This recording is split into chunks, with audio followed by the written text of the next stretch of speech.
Next, we are taking Ritter reaction. Here, tertiary butyl alcohol is reacting with alkyl cyanide in presence of HN. Product formed is tertiary butylamine.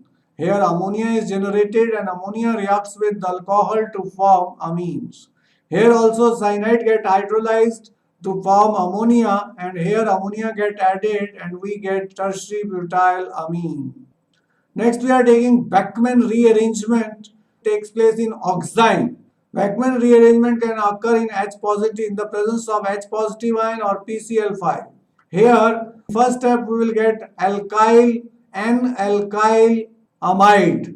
That is, rearrangement is taking place. This R comes here, and here we get keto group. So hydrogen is shifted to nitrogen. So this compound is called N-alkyl amide, which on hydrolysis will give primary amine. This side, when you give hydrogen, we get primary amine. This side, OH we give, we get carboxylic acid. So we are getting primary amine and carboxylic acid by rearrangement reaction of oximes of either aldehydes or ketones. Next, we are taking Curtius rearrangement.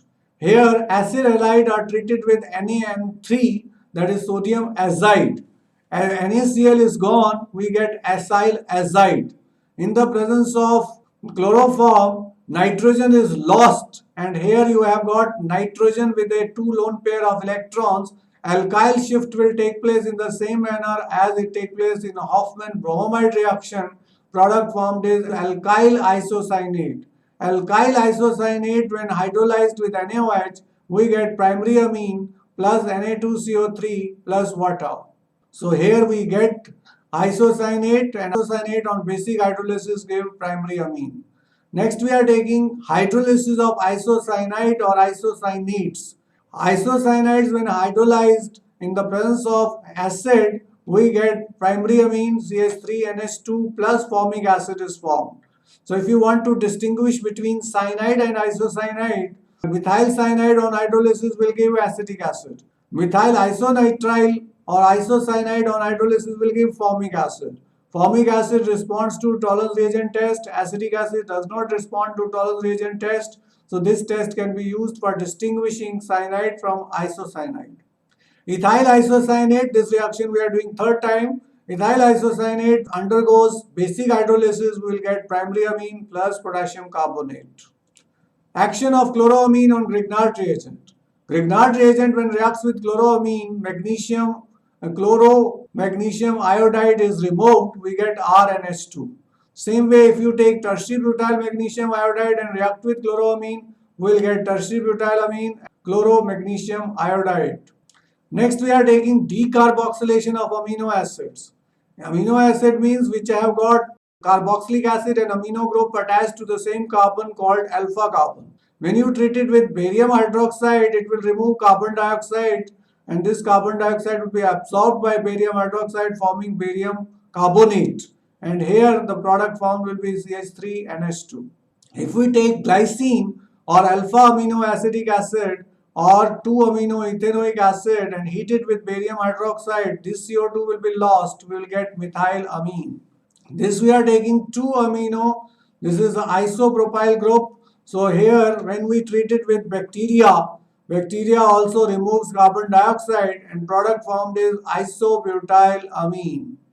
Next reaction is reductive amination of aldehydes and ketones. Aldehydes, when react with ammonia and hydrogen in presence of nickel at 100 degrees centigrade and 150 atmospheric pressure, primary amine is formed. To understand this reaction, remember acetaldehyde will be reduced to alcohol and it will react with ammonia to form ethylamine and water. Similarly, acetone will get reduced with hydrogen to isopropyl alcohol, will react with ammonia to form isopropylamine. Nickel helps in reduction to alcohol, and on heating water will be removed and we get corresponding amine. Next method we are taking Eucart reaction. Here acetone is reacted with formamide and ammonium formate, we get N-formyl amine, which on hydrolysis gives isopropylamine. Next, we are preparing secondary amine. Secondary amine can be obtained by reduction of isocyanates. In isocyanate, there are one double bond and one coordinate bond. So on reduction with sodium and alcohol, this is called Mende's reduction, we will get RNHCH3. Here this nitrogen will take only one hydrogen and this carbon will take three hydrogens, so we get secondary amine.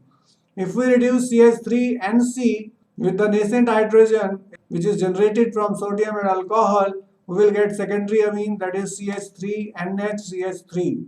Dimethylamine is formed. How to prepare tertiary amine? First is we take excess of alkyl halide and treat it with ammonia. 3 moles of methyl iodide will give trimethylamine, which is tertiary amine. By thermal decomposition of quaternary ammonium hydroxide, this is tetramethyl ammonium iodide, which is when treated with silver hydroxide, we get tetramethyl ammonium hydroxide. Tetramethyl ammonium hydroxide on heating gives trimethylamine and methyl alcohol is formed. So here we have got tertiary amine by decomposition of tetramethyl ammonium hydroxide. Now here we have got methyl group, so elimination cannot take place. That's why you have got methyl alcohol. If you have ethyl alcohol, then elimination will take place, alkene will be formed. And that is called Hofmann's elimination, which we will take up. Let's take up Hofmann's elimination reaction. Here we are taking tetraethyl ammonium hydroxide, which on heating will give triethylamine. One of the ethyl group will lose water molecule, ethyl alcohol which is left will lose water molecule and result in the formation of ethene. Hofmann elimination reaction is opposite to Setzeff elimination. Here least substituted alkene are the major product. Let's take up an example. Here quaternary ammonium salt contains 3 methyl group and 1 butyl group, and it is attached to hydroxide ion. So this is trimethyl normal butyl ammonium hydroxide. On heating it will give trimethylamine plus water and alkene formed will be but1-ene. That is least substituted alkene is the major product. In Hofmann elimination, if you remember, but2-ene is formed. Here but1-ene is formed, which is the major product. So least substituted alkene is the major product in Hofmann's elimination reaction. This is the mechanism of this reaction. Alpha beta elimination takes place, or particularly beta elimination takes place. OH ion takes up H ion from here. This tertiary amine gets lost, and here we will get double bond. So we get 1-butene plus trimethylamine plus water. Cope elimination is similar. Here we have got dimethyl isopropylamine. We are treating it with hydrogen peroxide. In first step, amine will get oxidized to N-oxide. Dimethyl isopropyl amine oxide or N-oxide we call it. On heating, it will give us dimethyl hydroxylamine plus propene is formed. This is Cope elimination. Identification of alkene formed in the Hofmann and Cope elimination reactions give us the valuable information regarding the structure of parent amine, because amine form depend upon the alkyl group attached to nitrogen. When treated with hypochlorous acid, that is HOCl, or tertiary butyl hypochlorite in the presence of base, primary and secondary amino group undergo substitution reaction giving N-haloamines. This is N dichloroamines. Both the hydrogen of primary amine has been replaced by Cl.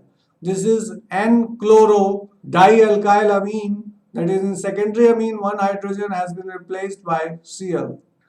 These N-haloamines are weak bases and are not very stable. So in the presence of aqueous acids, they are hydrolyzed to regenerate the corresponding amine and halogen.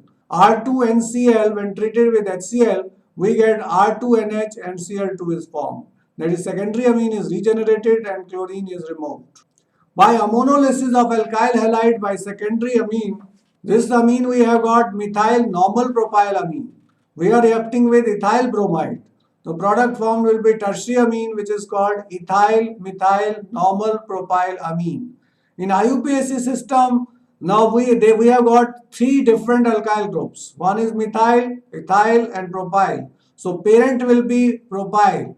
We will write it N-ethyl, N-methyl, 1-propanamine is the IUPAC name of this compound.